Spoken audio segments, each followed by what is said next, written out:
আমি খাদিজার ভালোবাসাকে রিজিক হিসেবে পেয়েছি। সুবহানাল্লাহ। রাসূল সাল্লাল্লাহু আলাইহি ওয়াসাল্লাম এই শব্দটা ইউজ করেছেন, রিজিক, রুজিকতু হুব্বাহা। এবং তিনি দোয়া করার সময় বলতেন, আল্লাহ, কিয়ামতের সে বিভীষিকাময় দিনে, যেদিন বন্ধু বন্ধুকে চিনবে না, স্বামী স্ত্রীকে চিনবে না, বাবা সন্তানকে চিনবে না, পীর সাহেব মুরিদকে চিনবে না, নেতা কর্মীকে চিনবে না, ভাই বোনকে চিনবে না, সেই কঠিন মুহূর্তে আল্লাহ আমি আমার খাদিজাকে যেন ভুলে না যাই। রুজিকতু হুব্বাহা। খাদিজার প্রতি ভালোবাসা আল্লাহ তাআলা আমার হৃদয়ে রিজিক হিসেবে দিয়েছে। তাহলে রিজিকের সর্বোত্তম স্তর হচ্ছে পুণ্যবান স্ত্রী, নেককার সন্তান।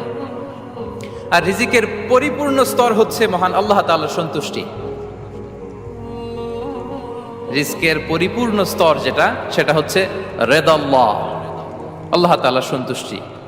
আমার আল্লাহ যদি আমার উপর সন্তুষ্ট হয়ে যায়, আমাদের আর কিছু লাগে? আর কিছু লাগবে? এটাই তো আমাদের এক্সপেকটেশন, এটাই তো আমাদের কামনা বাসনা, এটাই আমাদের ইচ্ছা যে আমার আল্লাহ আমার উপর সন্তুষ্ট হবে। এটা হচ্ছে পরিপূর্ণ স্তর রিজিকের। এটা যে পায় তার আর কিছু লাগে না।